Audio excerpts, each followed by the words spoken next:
Bonjour chers frères et sœurs en Christ. Bonjour chers frères et sœurs croyants en Dieu. Très souvent, les êtres humains et même les chrétiens s'inquiètent de leur avenir. S'inquiétant de l'avenir, ils veulent savoir ce qui les attend dans un futur proche ou lointain. Ou alors ils veulent connaître les raisons de certains événements, parfois douloureux, qui leur arrivent. Ils veulent savoir ce qu'il en est. Alors, ils ont recours à la divination. Terme qui veut dire deviner ce qui cause une situation, disons, désagréable ou savoir ce que l'avenir nous réserve.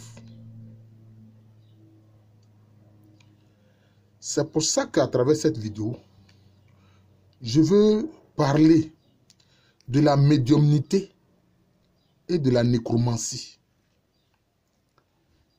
et des questions de divination. Pourquoi est-ce que je n'arrive pas à avoir du travail? Est-ce qu'il y a un obstacle à cela? Une question. Une jeune fille qui commence à prendre de l'âge, qui commence à devenir une vieille fille, va se dire, mais comment se fait que je n'ai pas d'époux? Est-ce qu'il y a un obstacle? Est-ce que je peux savoir les raisons? Etc., etc. Alors, quelquefois, même des chrétiens se lancent en quête de la divination. Ils s'en vont voir un médium. Dans le mot médium, il y a un peu le thème de celui qui fait un lien. Donc, ça veut dire que c'est quelqu'un qui fait un lien entre le monde des êtres humains vivants et puis le monde des esprits. C'est ça le médium. Vous voyez? C'est ça le médium. En Asie, les médiums sont appelés chamans. Ça s'appelle le chamanisme, c'est-à-dire que la personne est possédée par des esprits, différents types d'esprits, ça peut être des esprits de la nature, etc. Et puis alors, ce sont ces esprits-là qui mettent à travers lui, dans sa bouche, que voilà ce qui explique ton problème, voilà pourquoi est-ce que, mademoiselle, vous n'avez pas eu de mari, etc. Voilà pourquoi, jeune homme, vous n'avez pas encore eu du travail, etc., etc. Bon, vous voulez connaître votre avenir d'ici peut-être quelques années. D'ici quelques années, voilà ce qui va vous arriver. Alors, le médium fait cela. Alors, il y a différentes techniques de médiumnité. Là, les techniques diffèrent. Voilà, il y a beaucoup de techniques. Ça, je n'entre pas dans ces détails-là. Mais ce qui est sûr, l'élément fondamental, c'est qu'il y a un esprit qui vient prendre possession du médium. Alors, pour nous qui sommes ici en Afrique de l'Ouest, etc., notamment en Côte d'Ivoire, mais les médiums là, ici, chez les Akans, c'est ce qu'on appelle le comien. Le comien ou le comien là, c'est un médium. Ce que les Achantis et autres appellent confort, c'est un médium. Lui aussi, il y a des esprits qui viennent le posséder et qui lui révèlent l'avenir ou qui lui révèlent pourquoi est-ce que telle personne a tel problème, etc., etc. Et propose des solutions. Mais les chrétiens doivent savoir que le Seigneur réprouve cela. Il dit que tu ne fréquenteras pas, dans le livre du Deutéronome, il en parle, il dit que tu ne fréquenteras pas ce type de personnes-là. Oui. Et c'est pour ça que le Christ a dit, ne vous inquiétez de rien. Et que je vous envoie le Saint-Esprit qui vous fera savoir tout ce qui doit advenir. Donc, le chrétien, quand il s'inquiète d'une situation, mais il pose le problème au Saint-Esprit. Si tu t'inquiètes pour ton avenir, mais il faut demander au Saint-Esprit, le Saint-Esprit va te le dire. Pose la question au Saint-Esprit, il faut lui demander. Le Saint-Esprit, il est Dieu, il est vivant, il est puissant. Il sait tout, il voit tout, il entend tout. Et il peut tout. Il faut lui demander.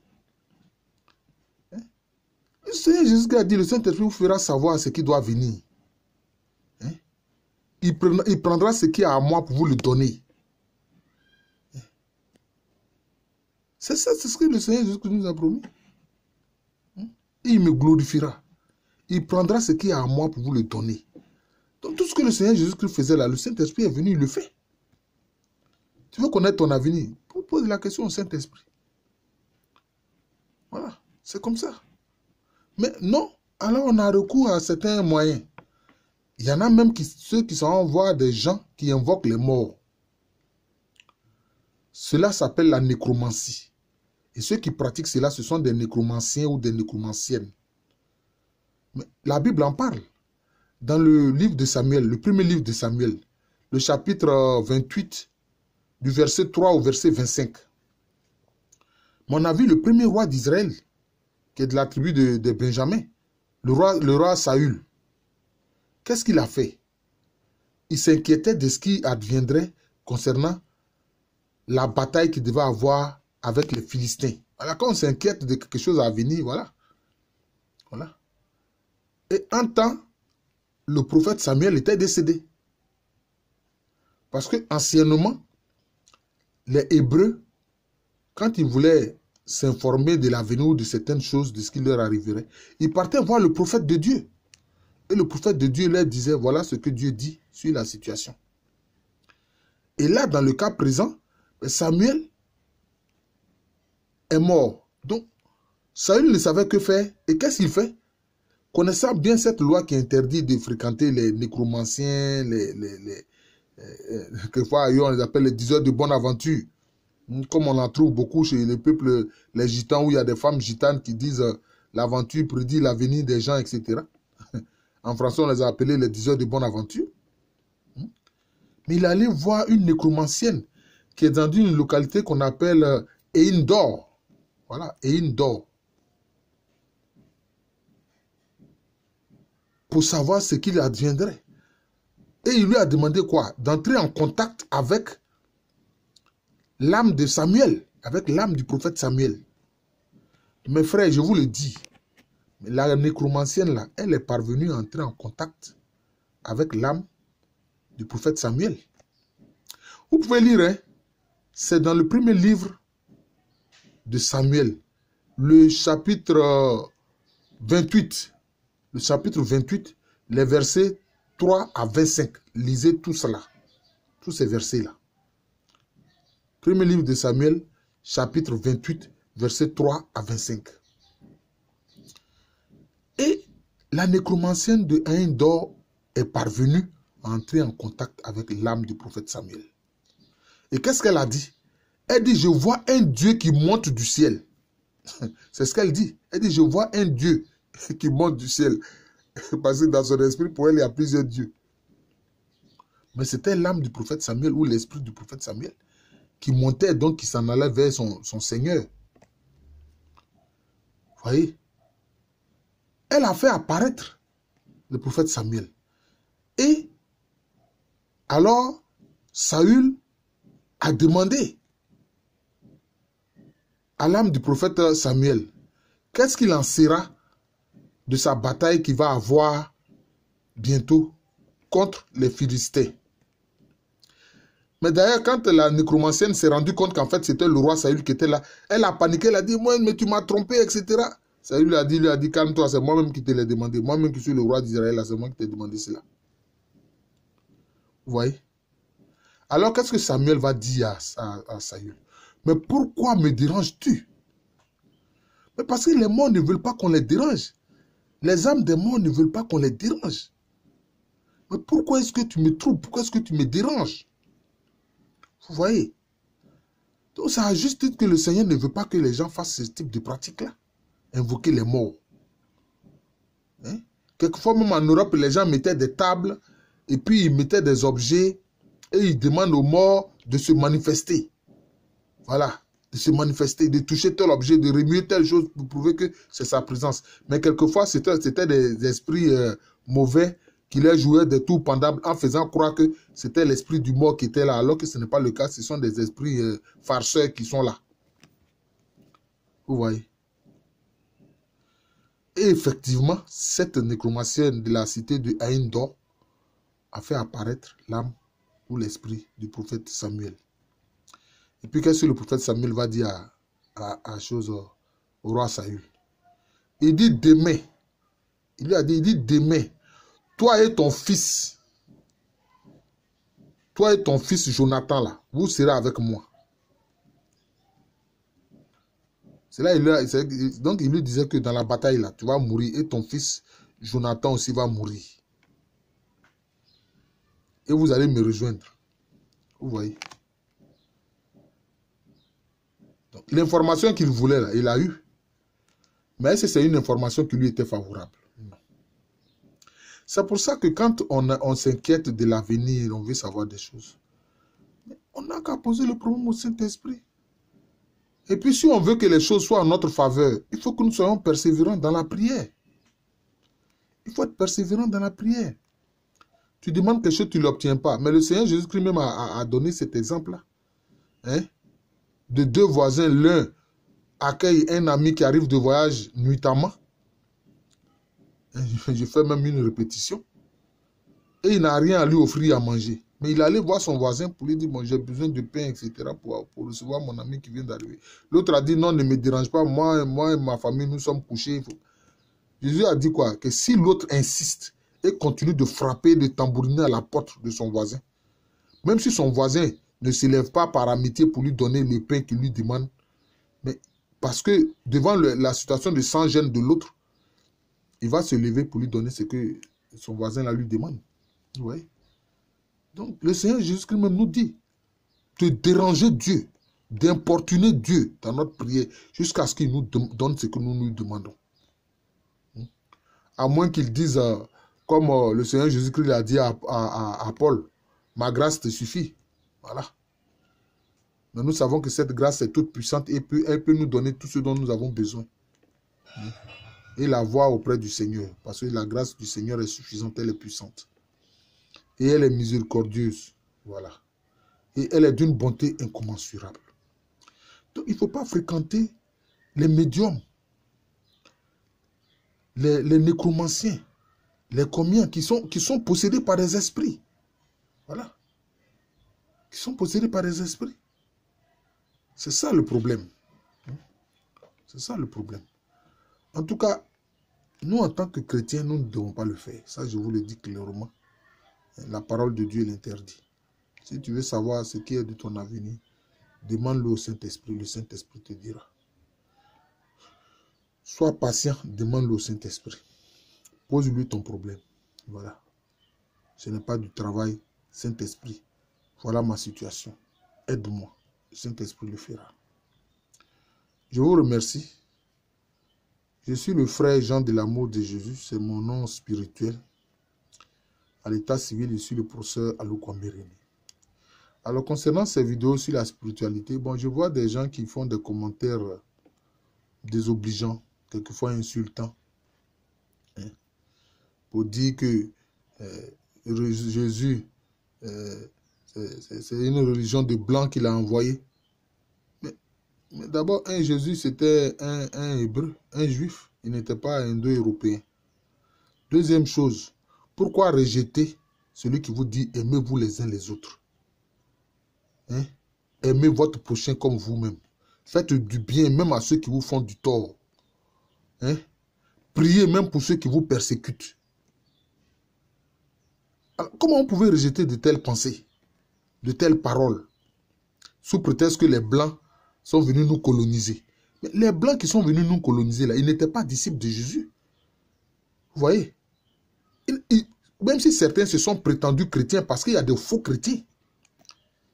C'est de ceux-là que Jésus a parlé en disant que oui, il y a des gens qui viendront, même sous mon nom, en faisant comme si ils vont se revêtir d'un manteau d'agneau, mais en réalité, à l'intérieur, ce sont des loups dévoreurs. Donc, Jésus a parlé de tout cela. Il est Dieu, il est homme et il est Dieu, il sait tout cela.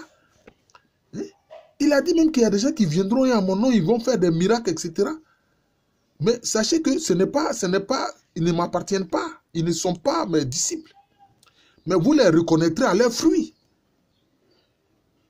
Et ceux qui ne connaissent pas la parole de Dieu, c'est eux qui disent des choses comme ça. S'ils connaissaient les paroles de Jésus, ils ne diraient pas des choses comme ça, je suppose. Parce que s'il dit cela, donc ça dit qu'ils sont de mauvaise foi. Hein? Jésus n'a envoyé aucun prêtre pratiquer la pédophilie. Hein? Au contraire, il dit non, ne faites pas à autrui ce que vous n'aimerez pas qu'on vous fasse. Mais faites aux autres ce que vous voudrez, le bien que vous voulez recevoir des autres là. Faites-le aux autres. Faites du bien même à ceux qui vous font du mal. Hein? Comment des paroles d'amour comme ça, les gens sont contre ça? Je ne comprends pas. Sous de prétextes fallacieux que c'est religion des Blancs. Mais la voiture que tu conduis là, ça n'a pas été conçu par nos ancêtres. C'est vrai, nos ancêtres africains ont conçu beaucoup de choses. Il y a beaucoup de savants, même encore aujourd'hui, il y a beaucoup de savants africains qui sont un peu partout, dans des laboratoires, etc. Mais le premier véhicule là, est-ce que c'est un Noir qui a fabriqué ça? Le premier avion, est-ce que c'est un Noir qui a fabriqué ça? Pourtant, tu empruntes l'avion. Là, tu ne dis pas que non, ça a été fabriqué premièrement par un Blanc. C'est vraiment de la mauvaise foi. C'est de la mauvaise foi. Le premier avion n'a pas été fabriqué par un Noir, ça a été fabriqué par un Blanc. La première voiture n'a pas été fabriquée par un Noir, ça a été fabriqué par un Blanc. Mais tu empruntes tout ça là. Là, tu ne dis pas non, je ne monte pas dedans, je n'emprunte pas ça, parce que ça a été fait par un Blanc. Et tu prétends que non, la foi en Jésus-Christ, ça a été envoyé par les Blancs. C'est une religion des Blancs, donc tu n'en veux pas. Et que des Africains qui suivent le Christ, donc ils suivent des Blancs. Et que s'ils font ça, cela ne peut pas apporter le développement. Mais c'est faux. C'est un mensonge. Le développement n'a rien à voir avec la foi, ça je vous le dis. Ça n'a rien à voir avec la foi en Jésus-Christ. Mais écoutez, le développement là c'est quoi? Vous parlez du développement économique, donc du développement matériel. Vous ne parlez pas du développement de l'âme et de l'esprit. Jésus est venu parler d'abord du salut de l'âme. Il n'est pas venu parler du salut du corps. Mais et puis, sur la terre là, Dieu a mis à la disposition des hommes tout ce qu'il faut pour leur développement. Ça n'a rien à voir avec la foi. Ça, c'est ton intelligence personnelle. C'est ton intelligence qui te permet de transformer la matière. Ça n'a rien à voir avec la foi. Et je vois des gens qui sont là, ils se prétendent des kamites, ils sont sur les réseaux sociaux pour dire non, les Japonais n'ont pas eu besoin d'être chrétiens pour développer leur pays. Hein? Les Chinois n'ont pas eu besoin d'être chrétiens pour développer le pays. Mais on n'a pas besoin d'être chrétien, ni musulman, ni bouddhiste, ni shintoïste ou confucianiste pour développer un pays. Non, c'est la matière qui est là. Les matières premières sont là, les objets sont là. C'est ton intelligence que Dieu t'a déjà donnée qui est dans ton mental là. C'est ça que tu utilises pour transformer la matière. Ça n'a rien à voir avec la foi. D'abord, ils ne sont même pas logiques. Et puis, ils sont de mauvaise foi. C'est de la mauvaise foi. Je suis le Christ parce que il parle d'amour, l'amour du prochain, faire du bien aux autres, aimer les autres comme soi-même, faire même du bien à son ennemi. Qui a dit ça avant Jésus-Christ? Qui a dit ça avant Jésus-Christ? Qui? Dites-moi, quel être humain, philosophant ou je ne sais pas, ou faisant ou je ne sais quoi, a dit d'aimer son prochain comme soi-même, de faire du bien à ceux qui nous font du tort, de prier pour ceux qui nous persécutent? Qui a dit ça avant Jésus? C'est lui qui a manifesté l'amour de Dieu, parce qu'il est la manifestation incarnée de l'amour de Dieu. Et moi, je veux faire partie de ceux qui veulent faire du bien à leur prochain. Voilà. Priez même pour ceux qui me font du tort, qui me persécutent. C'est ce que je veux. Ne venez pas me dire que pour cela, donc je ne suis pas africain. Mais vous connaissez mieux l'Afrique, l'histoire de l'Afrique et les coutumes africaines que moi. Vous, les prétendus kamites là, je vous suis désolé. Mais regardez toutes mes vidéos que je fais sur l'histoire africaine, sur les traditions africaines, et regardez ça. Mais ça n'a rien à voir. Ça n'a rien à voir avec la foi. Le développement n'a rien à voir avec la foi. C'est seulement l'intelligence concrète. C'est l'application concrète de l'intelligence. Est-ce que quand nos ancêtres africains là, confectionnaient la céramique pour transporter l'eau, etc. là, est-ce qu'ils avaient besoin d'invoquer leur Dieu? Ils n'invoquaient pas leur Dieu, ils utilisaient leur intelligence. Hein? Est-ce que quand l'Agni était en train de construire, ou bien la chantier était en train de concevoir le tambour, les tambours parleurs là, les atumblants là, est-ce qu'il a eu besoin d'invoquer Dieu pour le faire? Non, c'est son intelligence que Dieu lui a donnée là. C'est ça qu'il a utilisé pour faire. Hein? C'est ça qu'il a utilisé, c'est son intelligence là qu'il a utilisé pour faire. Il n'a pas eu besoin de dire, oh Nyamia, viens faire un tambour parleur pour moi. Jamais. Il a conçu le tambour parleur. Vous voyez, c'est tout un langage, le langage tambouriné. C'est une création, mais de l'intelligence des ancêtres Akan. Ils n'ont pas eu besoin d'appeler Nyankompono, Nyamia ou je ne sais quoi. Non. Arrêtez vos fadaises sur les réseaux sociaux. Ça ne fait pas sérieux. Parce que c'est de la mauvaise foi. Si vous avez des croyances, contentez-vous de vivre vos croyances et puis d'en parler, mais pas de dénigrer les autres croyances, parce que ça, c'est de la mauvaise foi. Moi, je ne dénigre pas les autres foi, mais je dis ce qu'est ma foi. Et j'informe les chrétiens sur ce que sont la foi des autres, ce qu'est la foi des autres. C'est tout. Mais je ne veux pas faire en sorte que d'enlever les gens de leur croyance ou de leur foi. Ce n'est pas normal. Il ne faut pas faire ça. Il ne faut pas faire ça. Moi, en tout cas, je sais une chose. Ceux qui sont les véritables disciples du Christ, là, il s'est manifesté à eux. Voilà, il s'est manifesté à eux. C'est pour ça qu'ils croient en lui. Voilà. Parce que sachez cela. Donc, celui à qui Christ s'est manifesté là, vous perdez votre temps quand vous parlez mal du Christ là. C'est tant pis pour vous. Vous allez voir que quand vous allez mourir là, on verra si c'est une affaire de circulation de l'âme qui revient, qui se réincarne, qui revient. Vous allez voir que si c'est ça, vous verrez bien. Parce que de même que quand vous commettez des crimes ici sur terre, si on vous a pris, on vous punit. Là. Dans l'au-delà aussi, c'est la même chose. Voilà. Donc moi, je suis pour ceux qui prennent le bien.